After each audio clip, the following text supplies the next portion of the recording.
Hi everybody in my TSDO Harry Potter group and YouTube channel. Okay, so we're on to part 6 of 7 of Hogwarts Diary, Love and Happiness. So here we go.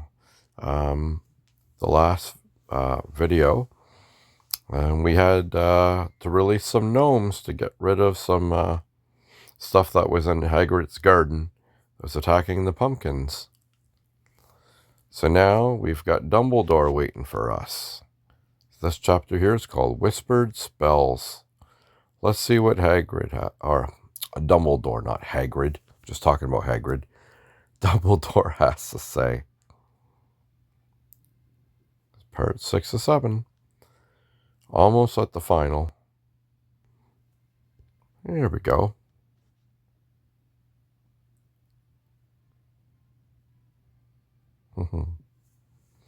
Hello, Professor.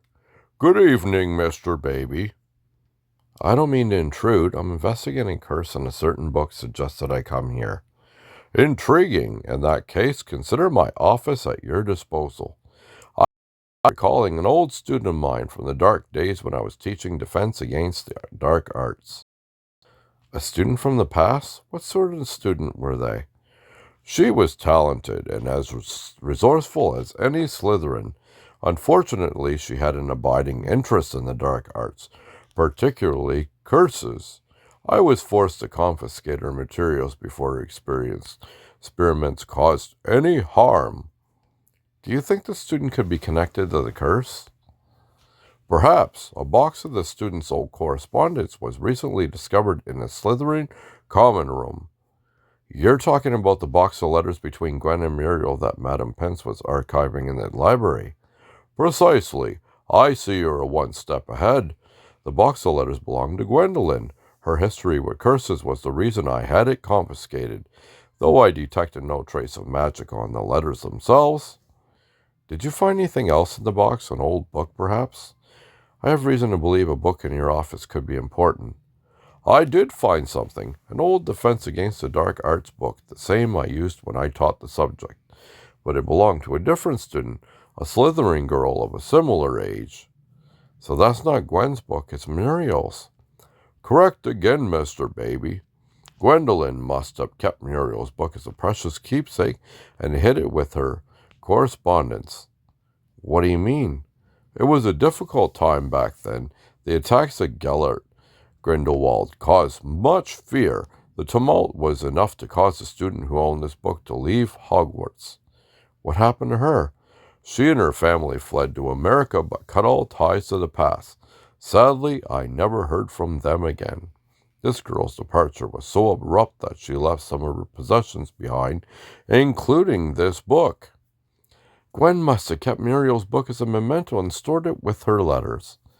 It must have been quite great significance to her. Perhaps a spell might help. An intriguing notion, Mr. Baby. What spell would you recommend? How about Reparo? If the book was damaged, I would be inclined to agree. But other than some fading on the cover, it is in pristine condition. This book requires no repairs. I suggest a different spell, Revelio. It could be just what we need to uncover this book's hidden secrets. I know Revelio. It's been useful to me in the past. Then by all means, do the honors, Mr. Baby. Revelio. Well done, Mr. Baby. It appears you've uncovered a hidden message, a poem of sort. Can I read it out loud? By all means. Glimmers of your magic bright, whisper spells in soft moonlight. Evermore my love is true, never will I part from you. It's a love poem.